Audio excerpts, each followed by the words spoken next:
Aujourd'hui, on va faire un cours pratique. Allez chercher un carnet, comme celui-ci, quelque chose qui vous permet de prendre des notes, et un stylo. On va vraiment rentrer à l'école. On va parler ensemble aujourd'hui de gestion des finances. Les revenus, les dépenses. On entre à l'école. Chef d'entreprise, salarié, étudiant, profession libérale, tout le monde a besoin de gérer l'argent. Même si tu es au chômage, tu as besoin de gérer l'argent. Même si tu te fais financer et que tu as un sugar daddy, l'argent qu'il te donne là, va chercher ta feuille et ton stylo. On va parler de gestion des finances aujourd'hui.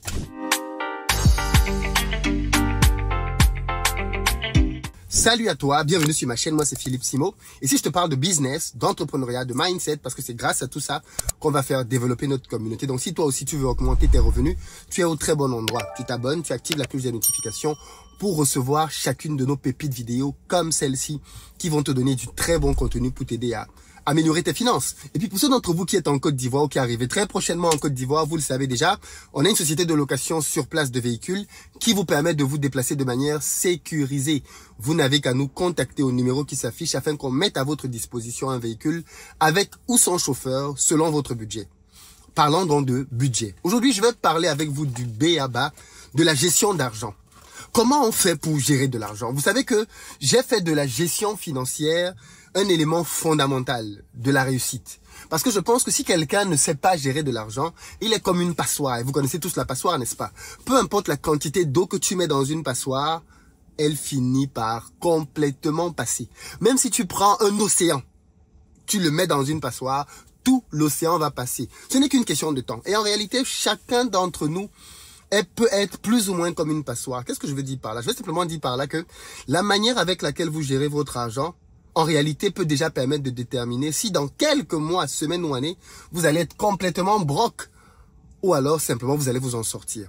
Cette vidéo, elle est d'utilité publique. Tout le monde doit la regarder. Partagez-la massivement aux jeunes, aux plus jeunes, aux moins jeunes, aux anciens, à tout le monde. Tous ceux qui peuvent être en contact un jour dans leur vie avec de l'argent, passez-la leur. Donc, les animaux, les chiens, les chats, vous pouvez ne pas leur passer cette vidéo, mais le reste, partagez-leur la vidéo. Alors déjà, la première chose qu'il faut faire quand on veut gérer son argent, c'est de prendre une feuille et de la diviser en deux. Simple, on n'a pas besoin d'aller très loin. Par la suite, je vais vous donner un outil. Restez jusqu'à la fin parce que je vais vous offrir gratuitement un outil et je vais vous dire comment faire pour bénéficier de cet outil gratuitement. Vous prenez un papier simple, dans le cas de l'exercice d'aujourd'hui, vous le divisez en deux. D'un côté, vous mettez revenus, de l'autre, vous mettez dépenses. C'est très simple. C'est très très simple. Revenu, qu'est-ce que vous mettez? Dans revenu, vous mettez tout ce qui vous permet de faire rentrer de l'argent. En général, ça va être un salaire. Ok? En général, c'est un salaire. Pour la majorité des personnes ici, c'est un salaire parce qu'on est bien évidemment dans une chaîne où la majorité des gens sont des salariés. Vu la moyenne d'âge, on est entre 35 et 45 ans. La tranche majoritaire ici, donc, c'est le salaire. D'autres peuvent avoir de l'argent via des loyers. Peut-être que vous avez déjà des loyers. Et ces loyers-là vous permettent de pouvoir gagner de l'argent. Donc, vous mettez tout ce qui vous permet de rentrer de l'argent. Si ce sont des salaires, vous mettez salaire. Si ce sont des loyers, vous mettez des loyers. Vous mettez à une échelle mensuelle. Restons au mois. Donc, combien d'argent vous avez perçu en loyer, vous mettez. Si c'est du Airbnb, vous prenez tout ce que vous avez gagné à la fin du mois, vous le mettez. Tout ce qui est salaire, vous le mettez. Peut-être que vous avez un business qui vous génère de l'argent. Vous êtes entrepreneur, auto-entrepreneur. Tous les revenus que vous gagnez, et pour lesquels vous vous rémunérez, bien évidemment. Attention, il ne faut pas confondre. Hein. L'argent qui est dans l'entreprise ne vous appartient pas. Mais la partie que vous sortez de l'entreprise, pour vous-même, vous la notez au mois. Si vous prenez une dividende annuelle, par exemple, vous payez à l'année, je dis n'importe quoi, 12 000 euros. Dans le cas de notre exercice, vous prenez 12 000 euros, vous divisez par 12 mois et vous mettez 1 000 euros. Donc, vous mettez la valeur mensuelle de ce revenu annuel. Ensuite, si vous recevez de l'argent plutôt maintenant de personnes physiques, ça peut être votre père ou votre mère parce que vous êtes étudiant et vos parents, vos frères, vos sœurs, vos oncles, vos tantes vous versent de l'argent tous les mois. Vous prenez cet argent-là, vous le mettez là. C'est votre revenu. OK? Maintenant, si votre argent vous vient d'un sugar daddy, d'un papa, d'une maman qui vous finance là, votre bon sponsor, vous prenez l'argent qu'il vous donne, vous mettez. Il faut juste être réaliste ici, ok? Certaines personnes ont leur argent par ce canal-là. Où est le problème? D'autres, c'est plutôt ton mari qui te donne. C'est ton budget mensuel. Tu prends cette somme-là, tu la notes ici, à la partie revenus, ok? Et puis si tu as par exemple un business en ligne qui te rapporte aussi de l'argent, eh bien tu prends cet argent-là, tu le mets là. Je fais d'ailleurs une parenthèse ici pour rappeler aux uns et aux autres qu'il vous faut absolument, à l'endroit des revenus-ci, Ne pas avoir une seule source de revenus. Ça, c'est le signe de la pauvreté. Si vous n'avez qu'un seul revenu, salaire, c'est pas bon. Alors, je sais qu'il y en a qui vont dire non, Philippe, j'ai salaire et j'ai aussi l'argent de mon sugar baby. C'est vrai, ça fait deux sources. Mais bon, ok, d'accord. Ok, mais bon, il faut multiplier les sources de revenus ici, ok? Pas juste salaire. Pas juste salaire. Vous devez, en plus de salaire, augmenter d'autres sources de revenus. Alors, pour certains, ça peut être, comme je disais, des loyers, mais ça doit être votre objectif. Clairement, en 2023, quand vous allez refaire cet exercice en fin d'année, on va le refaire l'année prochaine, vous devez à cet endroit-ci, en plus de salaire, rajouter d'autres cases. On ne peut pas mettre que salaire. Ce n'est absolument pas possible l'année prochaine. Il faut qu'on ait d'autres cases ici, en plus de salaire. Moi, je vous conseille, pour cette année qui vient, de lancer un business en ligne. On le sait tous, Internet a changé le monde. Et vous devez, vous aussi, avoir votre business en ligne. Et le meilleur business en ligne qui existe, c'est Amazon. C'est Amazon. Je forme aujourd'hui depuis plusieurs années des centaines de personnes sur Amazon qui parviennent à s'en sortir. Donc, je vous recommande vivement de lancer un business sur Amazon. Si vous voulez que je vous accompagne là-dessus, dans la barre de description, je vous mets un lien qui vous permet de voir une vidéo gratuite. Il y a une autre vidéo qui répond à toutes les questions que vous pouvez vous poser avant de vous lancer sur Amazon. Même si vous êtes en Afrique, vous pouvez vous lancer. Allez simplement regarder cette vidéo et ensuite passer à l'action. Je vous mets un tarif promotionnel en plus. Ceux d'entre vous qui vont prendre cette formation d'ici la fin de cette année, vous allez bénéficier d'une autre formation gratuite que je vous donne sur la gestion du temps. Et ça, c'est juste bingo. Il faut que vous appreniez à gérer votre temps. Ça, c'est la ressource la plus rare qui existe. Donc, prenez cette formation, formez-vous à Amazon. C'est une offre juste énorme que je vous donne et qui va vous permettre de changer votre vie au niveau financier. En tout cas, vous devez avoir ici autre chose à part salaire. Autre chose. Ensuite, quand on a donc fini revenus, on passe à l'autre colonne du tableau, là où on va écrire beaucoup plus. Et là, on va mettre les dépenses. Et au niveau des dépenses, vous allez les catégoriser en 3. Les dépenses qu'on appelle les charges fixes. Les charges fixes, ça va être votre loyer.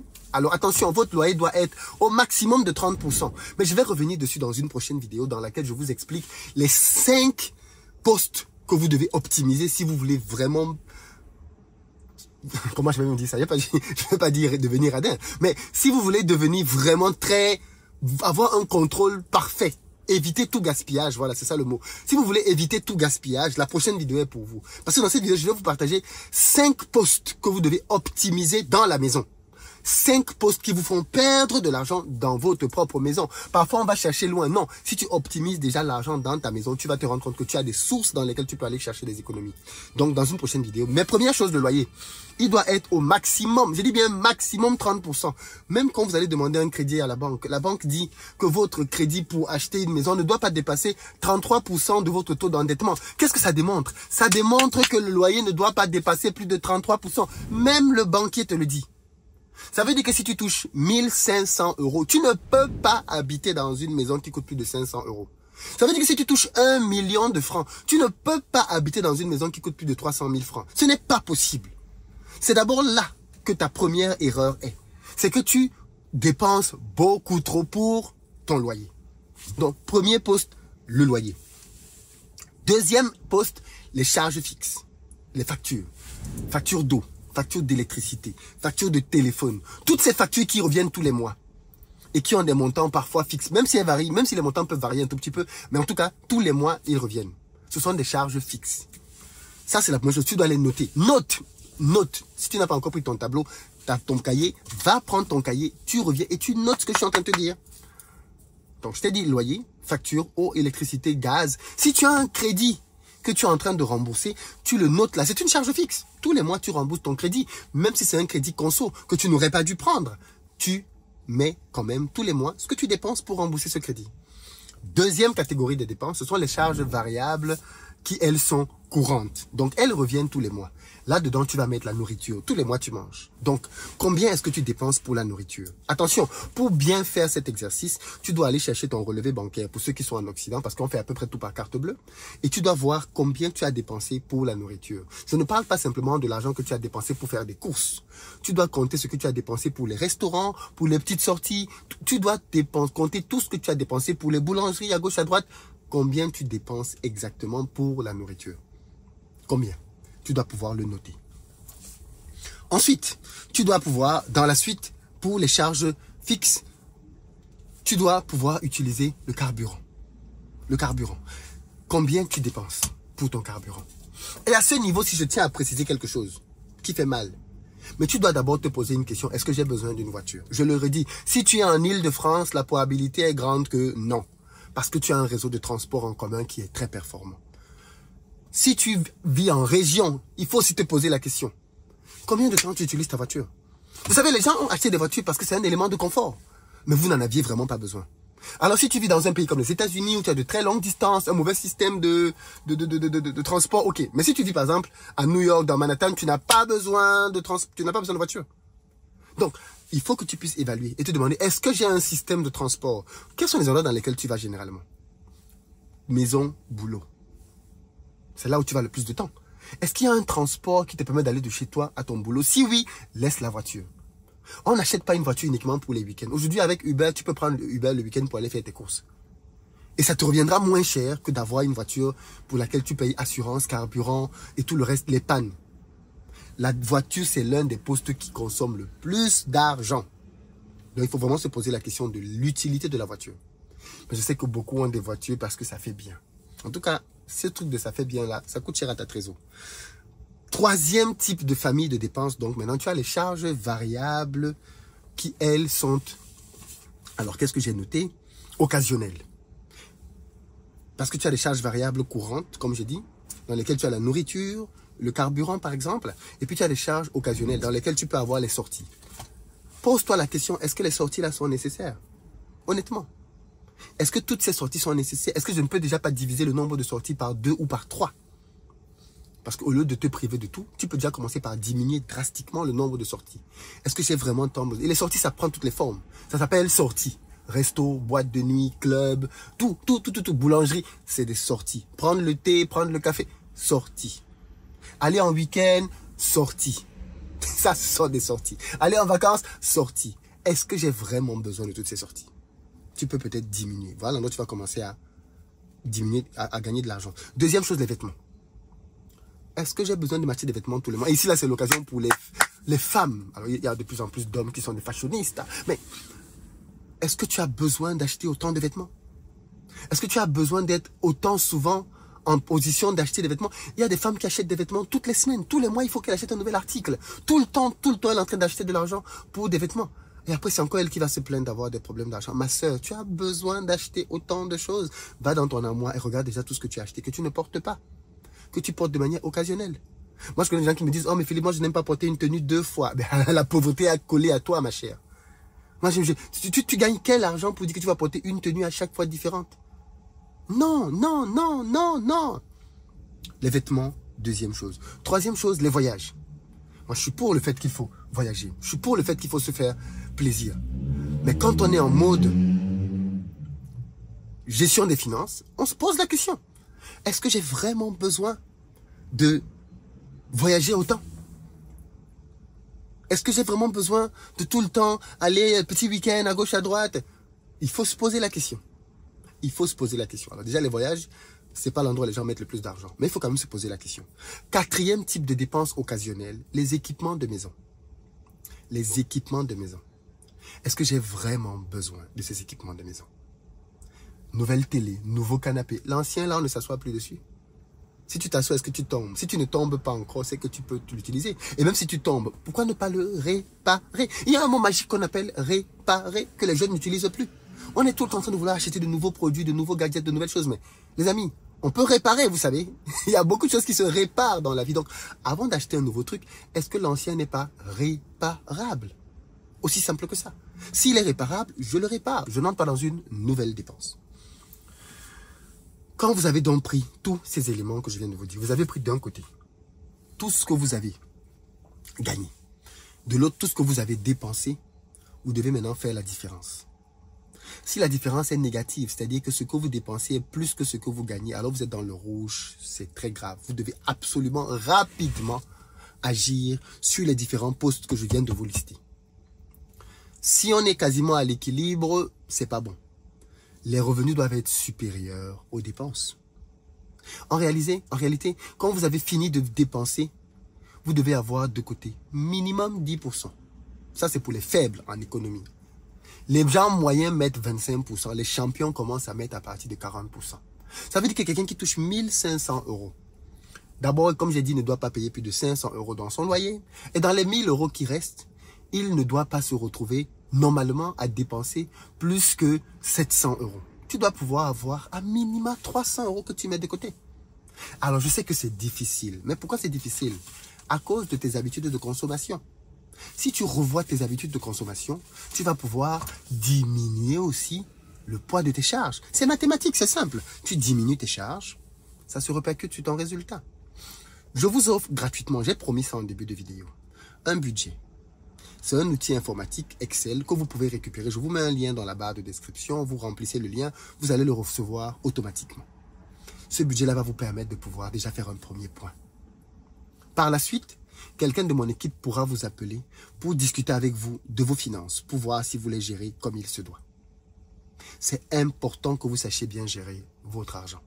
Et pour ceux d'entre vous qui sont les plus ambitieux, j'ai un programme dans lequel je vous aide à redresser vos finances. Dans ce programme-là, pendant 6 mois, mes équipes et moi, on vous accompagne à coup de formation et de coaching, avec pour but non seulement de vous aider à fermer les trous de votre passoire, à commencer à collecter de l'eau épargnée, mais en plus, avec l'argent que vous avez épargné, je vous demande derrière de pouvoir le réinvestir dans des business bien précis que j'ai évalués pour vous. Donc, les amis, c'est le programme que vous devez prendre. C'est THE programme pour la gestion de vos finances. C'est le programme qui va vous aider à vraiment y voir plus clair. Donc, dans la barre de description, vous avez le lien. Si vous n'avez pas encore d'épargne ou pas assez conséquente, n'allez pas forcément prendre une formation comme Amazon. Prenez plutôt ce programme pour d'abord apprendre à gérer votre argent. Une fois que vous aurez appris à gérer votre argent, seulement à ce moment-là, vous pourrez maintenant investir. Dans la formation, je vous montre les meilleurs investissements. Et d'ailleurs, pour les plus ambitieux d'entre vous, je vous propose certains investissements dans certaines niches en Afrique. Bref, c'est un programme qui est fait pour les gens qui veulent relever leurs finances. J'ai des clients médecins dans ce programme qui ont fait des témoignages en disant que grâce à ce programme, en 6 mois, ils ont pu mettre de côté 18 millions de francs CFA. Donc, on parle de plus de 22 000 euros en 6 mois. C'était de véritables passoires. La personne dont je parle est au Mali. Il se reconnaîtra. Médecin. Donc, les amis, ce dont on parle ici, c'est vital. La gestion de l'argent est vitale. Elle est au cœur de beaucoup de problèmes dans les familles. Elle est au cœur de beaucoup de relations. Et c'est primordial que vous sachiez gérer votre argent. Ne négligez pas ça. Tant que vous ne savez pas gérer votre argent, je peux tout vous expliquer, tout vous montrer. Vous serez une passoire. L'argent va entrer, ça va sortir. Vous devez fermer la passoire. Partagez cette vidéo. Je dis bien, elle est d'utilité publique. L'outil, le budget, même si vous n'allez pas prendre le programme, c'est pas grave. Prenez au moins le budget et commencez à utiliser le budget. Il va vous aider. Mais pour ceux d'entre vous qui veulent aller plus loin, qui veulent rejoindre le programme pour arrêter d'être une passoire, c'est le moment de le faire. C'est vraiment le moment. Je ne vous en dis pas plus, les amis. Je vous dis à très bientôt.